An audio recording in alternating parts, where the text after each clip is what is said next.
San Canuto, rey de Dinamarca y mártir. Día 19 de enero. Con el vaivén de los tiempos y las vicisitudes de los pueblos, vemos rodar por el suelo coronas de monarcas y deshacerse como la espuma la gloria de los imperios.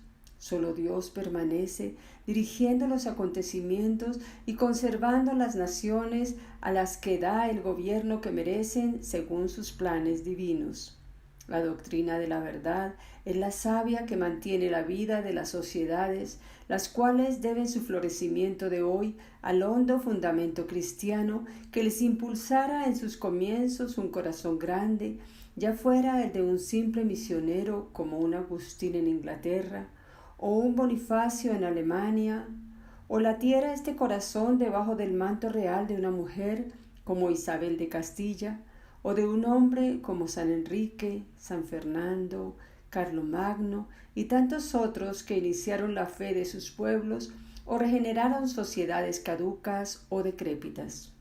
Canuto fue también gobernador y sabio conductor de muchedumbres, puesto por la providencia en el trono de Dinamarca para encaminar a su pueblo por las sendas de la justicia y del bien. Hasta el siglo IX se halló Dinamarca envuelta en las tinieblas del error, que no se rasgaron hasta que en el firmamento de su cielo apareció la luz del Evangelio llevada allí por San Óscar o Anscario.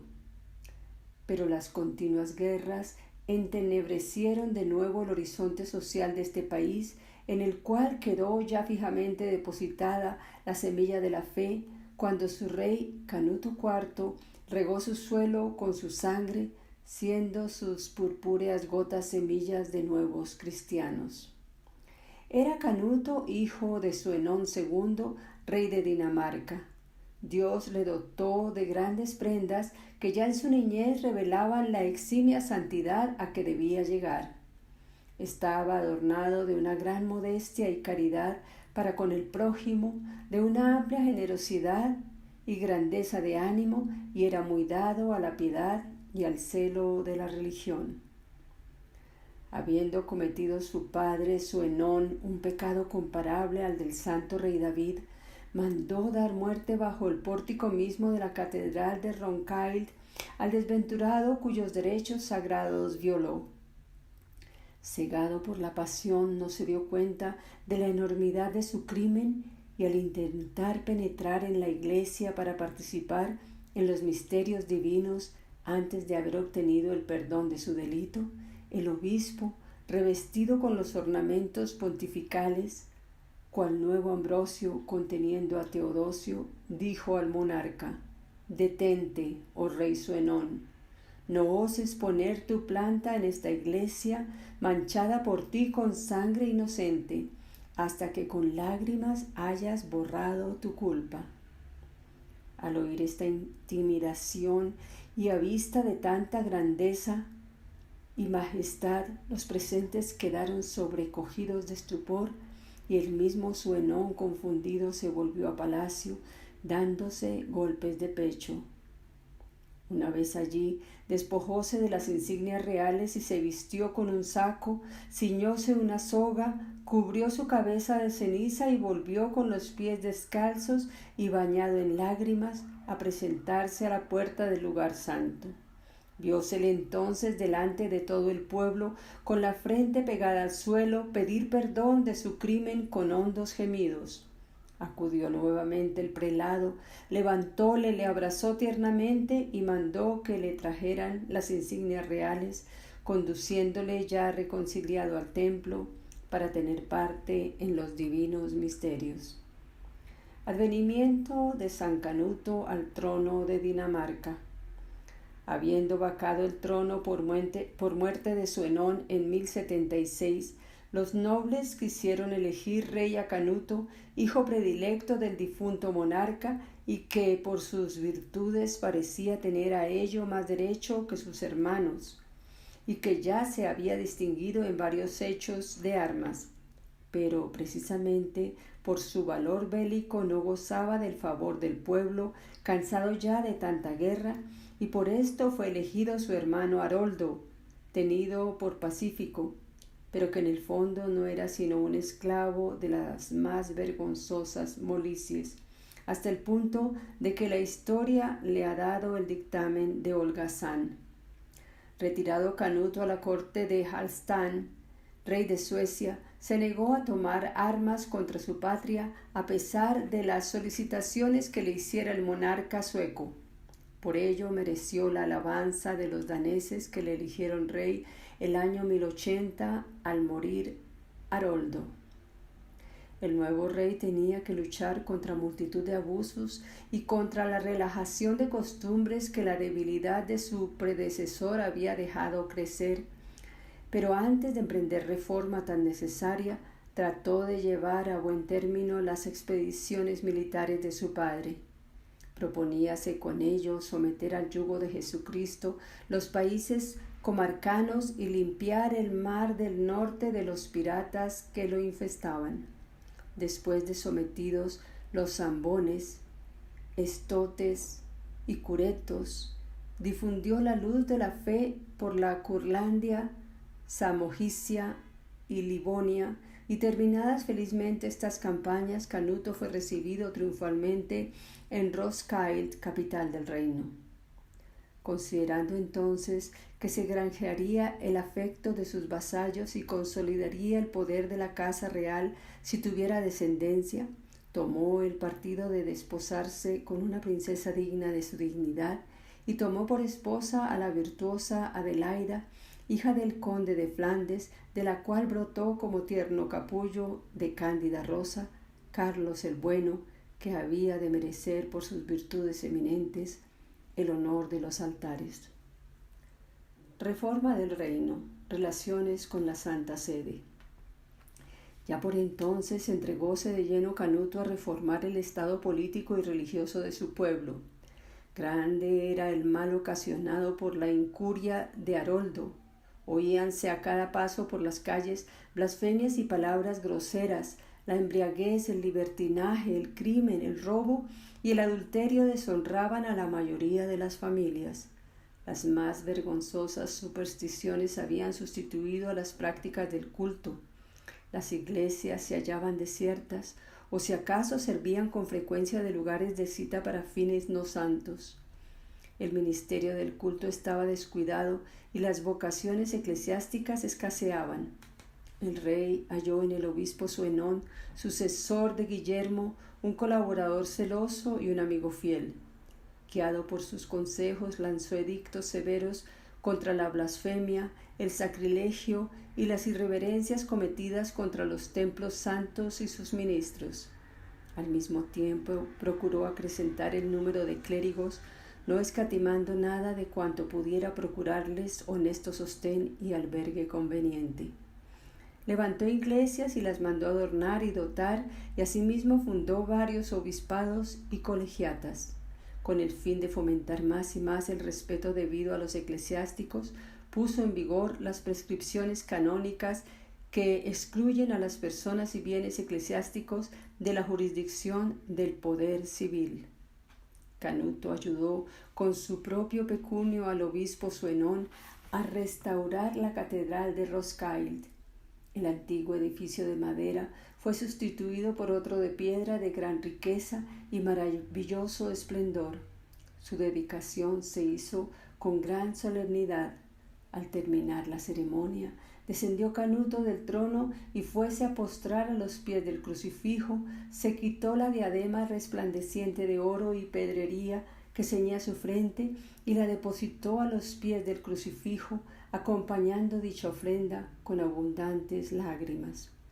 La emoción del pueblo no fue menor que la suya al oír exclamar a su soberano: Señor y Dios mío, reconózcome indigno a causa de mis pecados de ostentar esta corona, y por eso la depongo a los pies de mi rey crucificado y la devuelvo al que me la dio. El rey envió embajadores al Papa para que le expusieran pública y solemnemente sus filiales sentimientos de obediencia para con la Santa Sede. San Gregorio VII, gloriosamente reinante, acogió a los mensajeros daneses con paternal afecto y los colmó de bendiciones. Estos le hicieron presente el ardoroso celo que su soberano desplegaba para llevar a la perfección deseada la obra de la cristianización de su pueblo y de las naciones vecinas, suplicándole al propio tiempo que mandara de la ciudad eterna, guardiana fiel y única depositaria de la verdad, obreros evangélicos sobresalientes por su ciencia y su virtud. Los misioneros que de Roma llegaron realizaron en efecto verdaderos prodigios en Dinamarca, y sus ejemplos, mucho más aún que sus palabras, hicieron florecer muy pronto la piedad en todo el reino. Por desgracia, el rigor del clima y la dificultad del idioma eran para ellos obstáculos casi insuperables.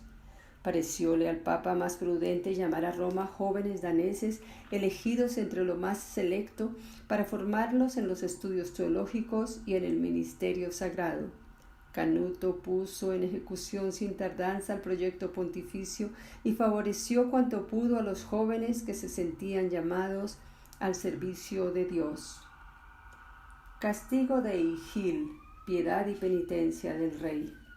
El rey no podía por menos que reformar la justicia y los tribunales, y lo hizo demostrando una energía indomable en la aplicación rigurosa de las leyes.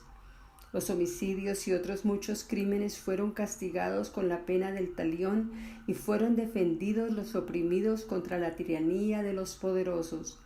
El suplicio del famoso pirata Egil es de ello una prueba evidente. Egil era hijo de un poderoso magnate favorito en otro tiempo del rey Suenón II. Canuto le debía muchos favores y para premiarle habíale confiado el gobierno de la isla de Bornholm, en el Báltico. Mas el excesivo Fausto arrastró a Egil a gastos tan enormes que para atenderlos se entregó a la piratería. No bien se informó el rey de cuanto ocurría, intimó al gobernador la orden de restringir parte de sus gastos, persuadido de que para atajar el mal no había como suprimir la causa. Egil prometió obedecer, pero poco después partió con 18 navíos a saquear el país de los vándalos. Un acto de barbarie vino a poner remate a sus crímenes. Cierto navío noruego, cargado de mercancías preciosas, después de haber atravesado el estrecho de Sund y aparecido a la altura de la isla de Bornholm, tuvo la desgracia de encallar en la orilla durante el reflujo. Egil, que con su gente se hallaba al acecho, se adelantó, apoderóse de las mercancías y quemó el navío con sus tripulantes por miedo a ser denunciado si quedase algún superviviente. Canuto tuvo conocimiento de lo ocurrido y para cerciorarse envió a su hermano Benito con orden de arrestar al gobernador culpable. Egil se dejó conducir ante el rey sin ofrecer la menor resistencia, lo confesó todo y trató de justificarse con especiosas razones. No se dejó engañar el príncipe, y como los oficiales de su corte, en su mayoría parientes o amigos del culpable, ofreciesen una gran suma de dinero para salvarle, les contestó: «Eso de ninguna manera. No quiero mancharme con un crimen semejante. Egil morirá. Si el que mata a un hombre es castigado de muerte, ¿qué suplicio no merecerá el que ha dado muerte a tantos para robarles sus bienes?» Nadie se atrevió a replicar. El rey mandó llevar a Egil al bosque para ser allí ahorcado, y los cómplices del pirata fueron castigados también conforme a su culpabilidad. Mientras Canuto se entregaba de lleno a la reforma de su pueblo, no descuidaba la obra de su propia santificación.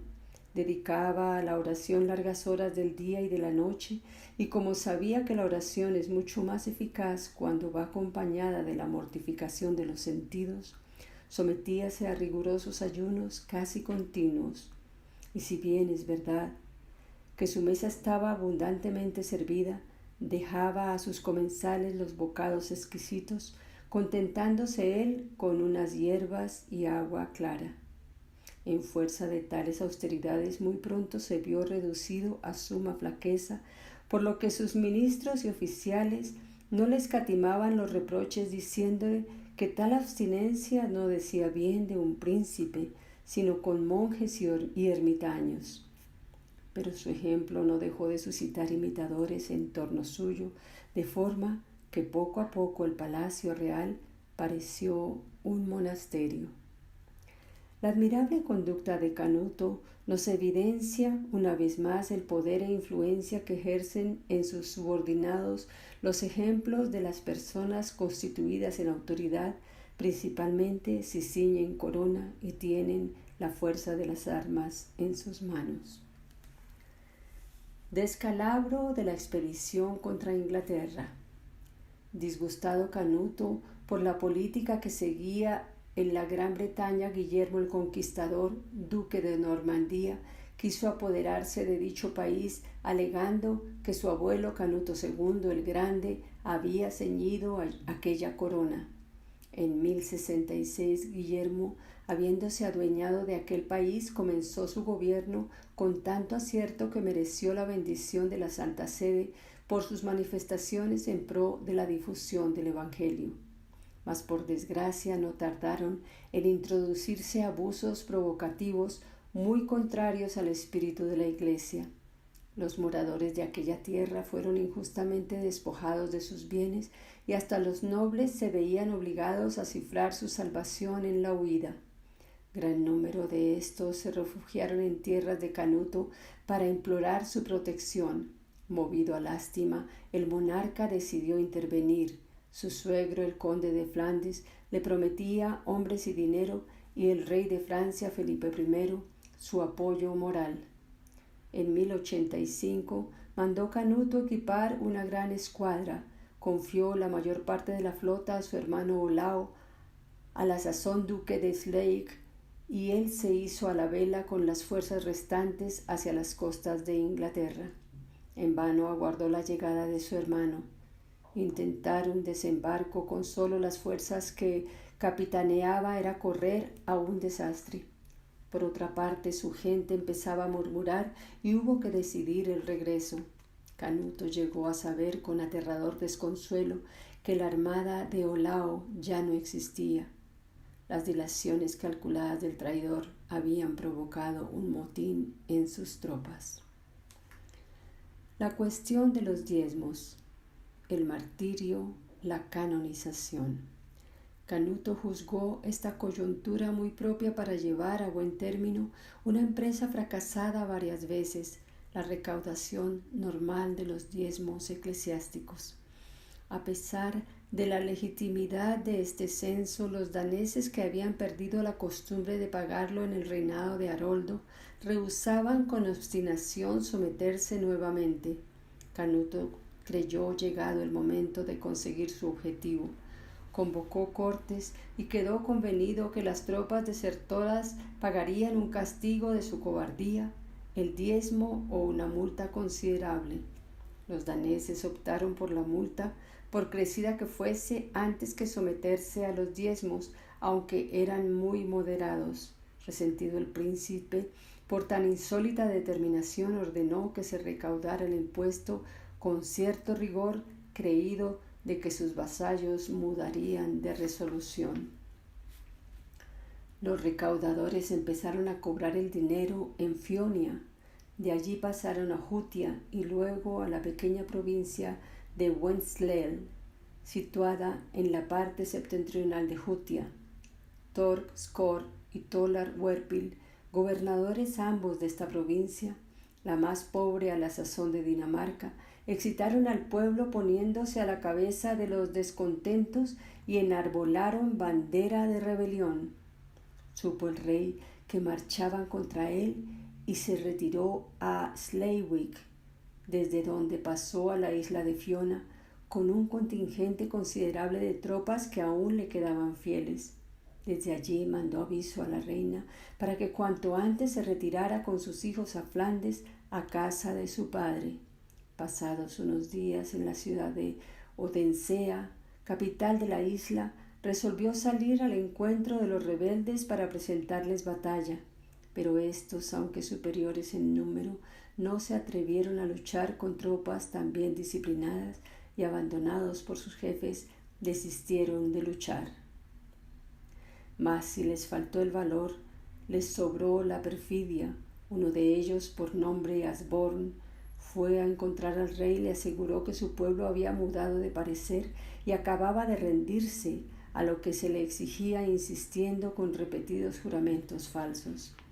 Canuto, cuyas intenciones eran pacíficas, creyó de buena fe el engaño y licenció sus tropas, mas no tardó mucho en descubrir la trampa, pues tuvo noticia de que los rebeldes caminaban a marchas forzadas contra Odensea con el fin de sorprenderle.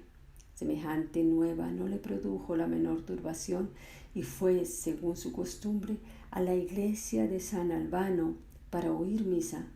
Estaban para acabar el santo sacrificio cuando unos emisarios le comunicaron la inminente llegada de los rebeldes. Como el conde Erico le aconsejara la huida, respondió: «Líbreme Dios de semejante bajeza. Prefiero caer en manos de mis enemigos que abandonar a los que me son fieles. Por otra parte, solo contra mí van las iras de los amotinados». Canuto no quiso cuidarse más que de prepararse a bien morir. Postróse al pie del altar y, hecha humilde confesión de sus faltas y protesta de que perdonaba a sus enemigos, comulgó con la más perfecta tranquilidad. Tomó luego el salterio y se puso a rezar. Mientras tanto, los rebeldes llegaron a la iglesia y le pusieron cerco.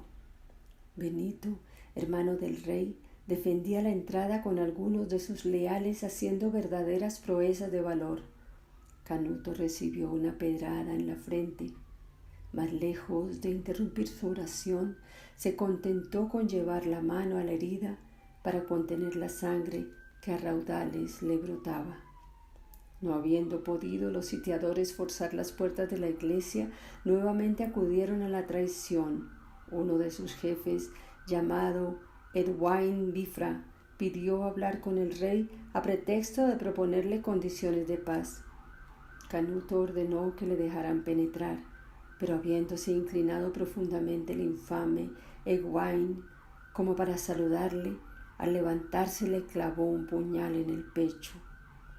El traidor se encaramó sobre el altar para salir por la ventana, pero como no hubiera echado fuera más que la mitad del cuerpo, Parmar, uno de los principales oficiales del rey, de un tajo le partió el cuerpo en dos, cayendo una parte fuera de la iglesia y otra adentro. Tal espectáculo encendió el furor de los bárbaros, que arrojaron ladrillos y piedras por las ventanas. No obstante, el rey seguía con los brazos en cruz ante el altar, encomendando su alma a Dios y aguardando la muerte con resignación. Un dardo lanzado por la ventana dio fin al sacrificio. Su hermano Benito pereció también con otros 17 de sus leales. Perpetróse el crimen el 10 de julio de 1086, según testimonio de Elnoth, monje de Canterbury, que vivió 24 años en Dinamarca. El mártir tuvo por sucesor a su hermano Olao I, el famélico. Dios vengó la muerte de su siervo castigando a Dinamarca con diversas calamidades, entre otras con una cruelísima hambre. El cielo atestiguó también la santidad de Canuto con varias curaciones portentosas que en su sepulcro se operaron. Por eso fue exhumado su cuerpo al fin del reinado de Olao, 1095, para darle más honrosa sepultura. Érico I el Bueno, sucesor de Olao, príncipe religioso que trabajó con acierto en hacer florecer la piedad en sus estados, envió embajadores a Roma con las pruebas testimoniales de los milagros obrados en el sepulcro del rey Canuto. Pascual II, una vez examinados los documentos, dio un decreto autorizando el culto de San Canuto, a quien consideraba como el protomártir de Dinamarca, año 1100. Hízose con tal motivo la solemne traslación de las reliquias, que fueron colocadas en hermosa urna hallada en Odensea, el 22 de enero de 1582, durante los trabajos de restauración del coro de la iglesia de San Albano. Era de cobre dorado, enriquecida con piedras preciosas y llevaba la siguiente inscripción: el glorioso rey Canuto, traicionado en servicio de Cristo a causa de su celo por la religión y de su amor a la justicia, por Blancón, uno de los que comían a su mesa, cayó al suelo con el costado atravesado delante del altar y con los brazos en cruz. Murió por la gloria de Jesucristo y descansó en él el viernes 7 de junio en la Basílica de San Albano, mártir cuyas reliquias había traído de Inglaterra a Dinamarca.